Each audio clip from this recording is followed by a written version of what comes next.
Hoje faleceu a Marisa Letícia, esposa do ex-presidente Lula. Já estava no hospital sírio-libanês há alguns dias com morte cerebral já estava certa a morte dela. E apareceu na mídia também hoje um caso que tem gerado uma celeuma enorme, muita gente deve ter visto.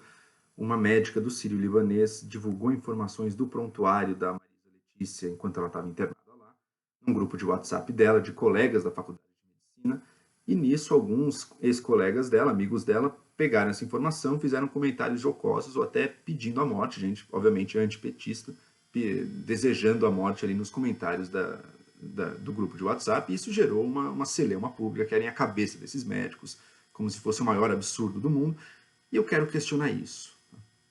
Primeiro eu vou distinguir duas coisas. O primeiro ponto, e esse é bastante sério aqui, sim, de fato, uma médica que divulga informações médicas sigilosas para terceiros, isso com certeza é uma atitude injustificável. Um hospital como o Sírio-Libanês depende da garantia de privacidade e de sigilo das pessoas que estão ali, e isso sim é um fato grave. O que eu quero me concentrar é no que os outros participantes desse grupo fizeram, que foi piadas ou até uma expressão do desejo de morte da Marisa Letícia, ou poderia ser de 1 milhão de outras pessoas. Toda vez que morre uma figura pública da política, é a mesma coisa. Um lado acusando o outro de, vocês usaram a morte dele, vocês comemoraram a morte, que coisa horrível. Olha, comemorar a morte de alguém que é distante, e ainda mais de alguém que é distante, que representa para a pessoa algo negativo, algo ruim, um lado ruim, é a coisa mais natural do mundo. É terrível dizer isso, mas é um fato. As pessoas não, primeiro, as pessoas não se importam, as pessoas não ficam pessoalmente tocadas ou não sentem empatia pela morte de alguém que é distante. Se a gente sentisse, a gente seria infeliz 100% do tempo, porque sempre tem alguém morrendo, a gente estaria triste, chorando aqui o tempo inteiro. Não sentimos empatia com a morte dos distantes. Além disso, algumas pessoas distantes, que são figuras públicas, encarnam para as pessoas valores e coisas que elas projetam e que acabam sendo ou de adesão, ou de amor, ou de ódio. Isso não quer dizer, isso não tem relação nenhuma com uma pessoa é de verdade ou que os outros sentem com relação a ela. Então, quer dizer, eu pelo menos já ouvi, e muitas pessoas, e todo mundo já ouviu no fundo, conversas, ou já falou coisas muito piores até do que os comentários desse grupo de WhatsApp. É uma coisa normal. O problema é a hipocrisia quando isso chega a público. Porque quando chega a público, a reação da maior parte das pessoas, pessoas que sentem esses ódios meio irracionais também, e falam disso, e fazem piadas, piadas de mau gosto, com certeza, e se trazidas para a esfera pública de uma total falta de bom senso e falta de decoro, mas que não significam de forma alguma que elas desejam de fato a morte de uma pessoa real, ou que elas causariam a morte de uma pessoa real se tivessem oportunidade. E esse é o ponto. Tratam a pessoa como se fosse um assassino, quando no fundo não sabem nada a respeito dela, a não ser que ela fez uma piada sobre um tema sério. Um tema sério e tocante para as pessoas próximas da pessoa que morreu, mas que para todo o resto da humanidade é só mais uma morte, assim como é a morte de pessoas no passado, que a gente nunca ouviu falar, ou que leu num livro, ou que viu na TV. Assim como a gente ri do Darwin Awards, que sai todo ano as mortes mais ridículas. Nossa, mas para a mãe daquela pessoa que morreu é a maior tragédia da vida dela. Sim, como é alguém distante, a gente brinca com aquilo com a maior leveza. E isso não faz de ninguém uma pessoa má. Talvez a medicina tenha um ponto extra aí, que a gente espera do médico, uma ética, o médico tem que ser uma pessoa pura, boa.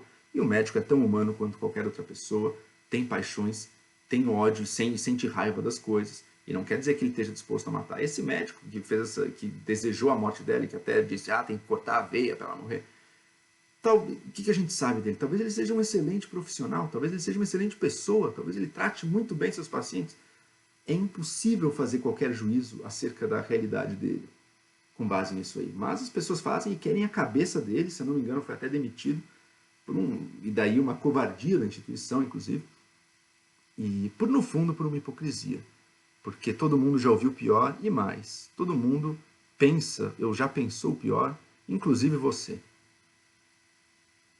O grande problema que a gente enfrenta hoje em dia, e é um problema das redes sociais, é essa confusão e quase que esse fim da distinção entre o próximo e o distante.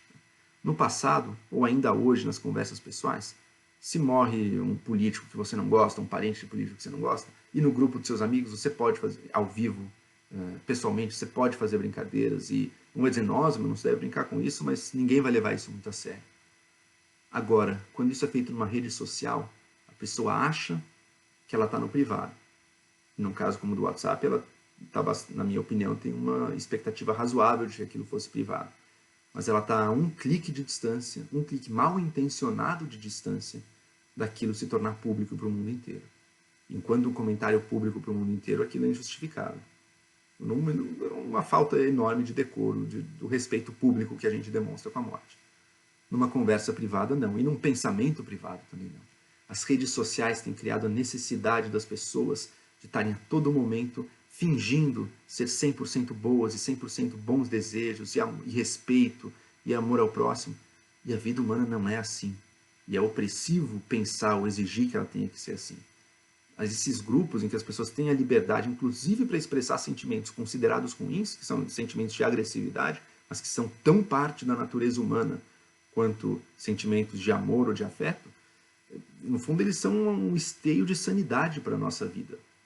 E conforme os nossos holofotes crescem e dominam cada vez mais a vida das pessoas, e não tem mais um segundo que a pessoa possa falar nada, porque qualquer coisa que ela fale ou escreva está passível de ser tornada pública para todos, e a massa nessas horas, o que define ela é justamente essa hipocrisia, esse fato de que ela vai acusar, vai exigir dos outros uma perfeição moral que ela mesma não tem e nem percebe que não tem, não está nem aí, porque o que ela quer no fundo é condenar, é o prazer da condenação, é isso que move, e não um amor pela humanidade, nem nada disso. É o prazer da condenação e o prazer de se mostrar superior. Tanto que eu vi nas minhas redes sociais, e é uma experiência que todo mundo teve, 10 vezes mais pessoas condenando as comemorações da morte da Marisa Letícia do que efetivamente comemorações. Foi um fenômeno diminuto. As pessoas já estão sacando, já estão percebendo que Facebook é esfera pública. Coisas ali você tem que dizer como se fosse um político em época de campanha, que tem que falar tudo bonitinho, perfeito. Agora, exigir que a nossa vida tenha o grau de falsidade de um político em ética de campanha é problemático. E no fundo eu acho que, claro, não é bonito esse comentário? Não. É moral esse comentário? Não. Mas a vida tem um espaço do imoral também. E se esse espaço for algo que não tenha repercussões ou efeitos, ou não cause o mal direto do outro, talvez isso seja mais uma fonte de sanidade do que uma fonte de maldade ou de efeitos ruins para o resto das pessoas.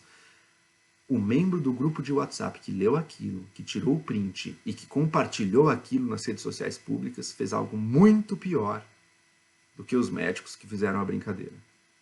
E a gente só não reconhece isso pela grande hipocrisia de não querer reconhecer que sim, mesmo na nossa vida, nossos sentimentos, nossos pensamentos não são todos do bem e não são todos de amor. E no fundo isso não tem problema nenhum, se a gente vive e consegue viver de um jeito de não trazê-los para a prática. O ruim é trazer isso para a prática e agir em cima disso. Agora, a gente prefere viver numa falsidade, numa hipocrisia que não admite isso. E isso é incompatível com a vida quase que 100% pública que as redes sociais estão criando aos poucos.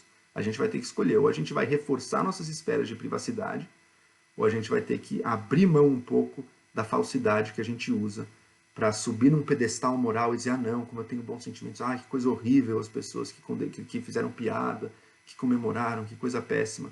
Porque no fundo são coisas que ocorrem na mente e na cabeça de todos, com mais ou menos coragem de se abrir para os outros.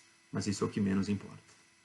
Então, no fundo, é isso. O que a gente está vivendo hoje é mais uma confusão entre o público e o privado do que, nossa, uma amostra de ódio terrível por parte desses médicos. Não.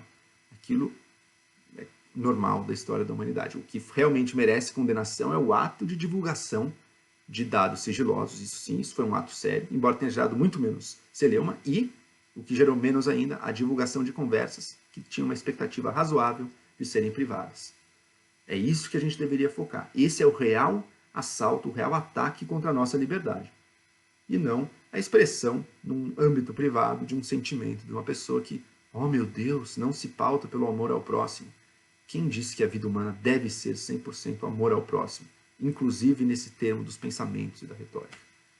É uma pergunta que eu deixo.